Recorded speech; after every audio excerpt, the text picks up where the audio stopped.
ang magkumpare. Si Ogie maggalante yan magregalo. Saka lagi tinatanong, ano bang gusto ni Jada? Ano siya eh. Si Jada gusto siya. Actually sila ni Tito Bitoy niya kasi lalo na nauso yung Angelina. Nagdadamayan. They finish each other's sentences. Ganun na sila ka pare. Hindi nag-iiwanan. Matindi ang samahan ni Ogie at Bitoy kasi pareho sila ng pagkatao and yet iba yung insights nila sa iba't ibang mga bagay. At higit sa lahat, hindi pinapahamak ang isa't isa, lalo na sa mga misis nila. Si Bitoy bilang asawa, ano yan? Saludo. Saludo yun sa asawa. Very respectful siya of Ayoy. Ogie is a good husband. Shortcut. He's so in love with Regine. Siyang mundo niya. Ganun. Paano nga ba nasusukat ang samahan ng tunay na magkumpare na sina Ogie Alcacid at Michael V? Sa oras ng kagipitan, maaasahan nga ba nila ang isa't isa? Pero paano ang kinakailangan nilang dumaan sa matinding laglagan? Sa unang pagkakataon, ang pagiging magkumpare ni na Ogie at Bitoy dadaan sa isang matinding test of friendship. Pumasa kaya ang dalawa? Magkakaalaman na with Ogie Alcacid and Michael V live na live sa Showbiz Central. Live na live po dito sa studio si paring Ogie Alcacid at live naman on the phone mula sa California, USA at 2 in the morning si paring Bitoy. Bitoy, are you there? Yes, I am. Hello. Yeah. Ano ba, parang Bitoy? Pare, ano ka ba? Parang Pia, basta ka na rin. Eto, 6 months pregnant na, Bitoy. Ang dami ng mga pagbabago. I'm sure magiging mare na rin tayo niyan eventually. Yes. Tama ba ang aming computation? 2:00 nga ng umaga dyan? Alauna 14, 1:14 to be exact. Well, thank you for taking our call, Bitoy, and you can just butt in anytime. Tignan natin kung gaano kalalim ang pagiging magkumpare ni Ogie at ni Bitoy. Unahin na muna natin si Ogie at Bitoy, pwede kang mag-object sa anumang sasabihin niya. Mahirap. May mapapanalunan ba kami? Wala eh. Wala. Wow, how exciting. May fruit basket yata. Fruit basket. Pwede na yan. Eto, Ogie, alam naman nating lahat na maraming kinokolekta itong si paring Bitoy. Ang gusto namin malaman, kapag nasunog ba ang bahay niya, ano kaya ang unang-una niyang isasalba? Na collection? So magkakamali, pare. Yun, no? Pare, tingin ko yung Star Wars collection mo. Pero kung hindi man, yung basta yun natin sa kwarto mo, puro mga ulo yun eh. Mga Star Wars. Mga ulo? Mga bus. Mga bus ng mga... Kinokolekta ka ng ulo, Bitoy. Tama ba ako doon? Star Wars collection mo. Tama ba? Ano kasi, mahilig ako sa Star Wars, pero specifically, mga Darth Vader. So, yun yung mga nasa taas ngayon, yung mga prize collection ko talaga. Material yung pinag-uusapan natin. Oh yes, oo. Kasi otherwise, of course, it would be Carol and the Kids. Right? Hindi. Tama. So, tama. Hindi, tama si paring Ogie. Yung mga Darth Vader collection ko. Sasabihin ko sana yung yung kay Michael J. Fox na Back to the Future. Oo, yung hindi ba... Hindi, pare, tama ka eh. Star Wars nga eh. Tama ka na. Darth Vader. Tama. Oo, alam mo naman kung... Yay for me! Yes! Fruit basket! Next! Noong una kami nagkakilala ni Bitoy, sigurado akong hindi niya ako masyadong nagustuhan kasi... Ako ba sasagot niyan? Yes. Kasi naman, ito si Bitoy sumali sa rap contest sa Itbulaga. Tapos, buong akala niya, mananalo siya, yung ka-pair niya, si Lady Diane.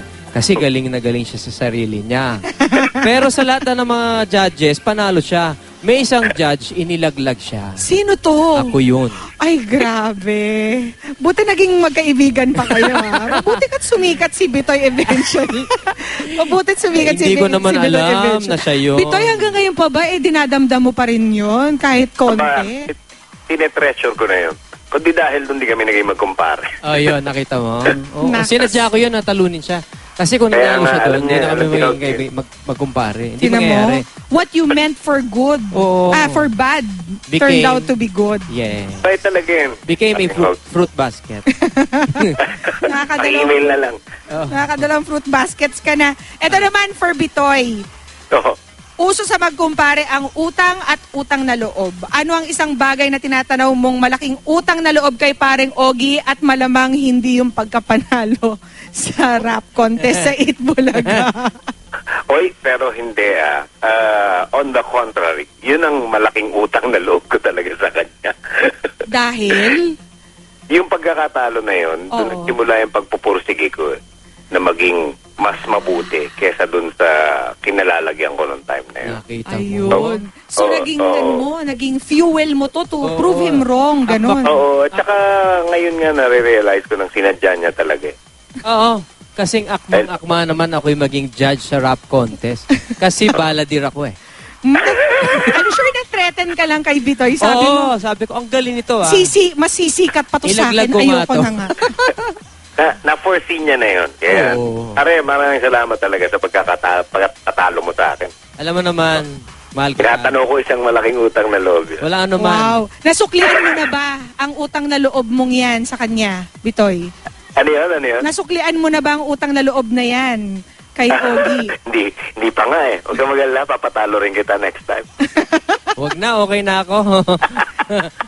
Eto gusto ko malaman. Nung nalaman mo, Bitoy, na type ni paring Ogie si Regine, paano mo na-determine na type pala niya si Regine? Sinabihan ka ba agad? Mahirap sagutin to ah. Ayusin mo mabuti yan, pare ah. Alam mo, ang daming mga, alam mo yung senyales o mga dahilan para masabi kung type na type niya si Regine. Pero yung iba, sasabihin ko na lang sa iyo pagka nagkita tayo. Oo nga, sige. Oh. Pero, Bulungan? Bitoy Pero naman ano, yan. Paano ba ma-in love to si paring Ogie kasi? teka, hindi, ang Napapa-cute, diba? pinaka-patotoo sa lahat na talagang nakita kong mahal na mahal niya, nung kanilang wedding day.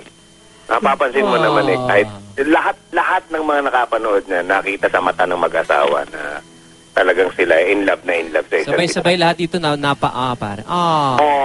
Although, alam mo, mas matindi pa dyan. Ano? Pare, yung araw-araw na nakikita kita Oh.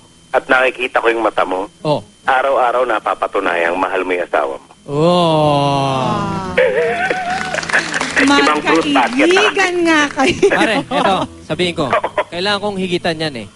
Ano? Ikaw rin, pag nakikita kita, ganun din. Nakikita kong gaano kang mahal ang asawa mo at ang mga anak mo.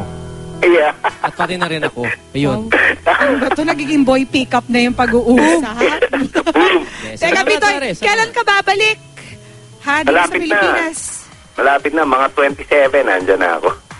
Okay, Pare, nakita ko yung VTR mo ha. Pumayat ka. Pumayat ba? Hindi, yung angulo, maganda. Pare. Teka, imbitahan mo na muna ang ating mga Nilawan mo kapuso. ba? Mamayang gabi na ang start ng Pare at Pare. Pare, mauna ka. Pare. Go ahead, Bitoy. Abangan nyo mamayang gabi, Annabel Rama. Matindi ang panayam na ginawa namin sa kanya. At marami pang ibang mga portions na inihanda kami para sa inyo ng paring Og. Si Mike Enriquez, Regine nakita ko rin. Regine Velasquez Alcacid. Si Mike Enriquez, nandyan din po mamayang gabi. Tsaka yung banda namin. Abangan nyo, ang husay nun. Okay, kailan to? After Believe, I Believe. After Believe, I Believe. 24 oras, Wait for My Sweet. Pagkatapos nun, I Believe. Hindi. Meron pa isa. Caps Amazing. Pagkatapos, I Believe. Pagkatapos, Pare. Pare at Pare. Wala na. Sa bahay na lang kayo. Wala Sama-sama. alisan to. Wala na rin yung tulugan, di ba? Kung aalis kayo, dadalhin nyo TV nyo. Dadali nyo TV nyo.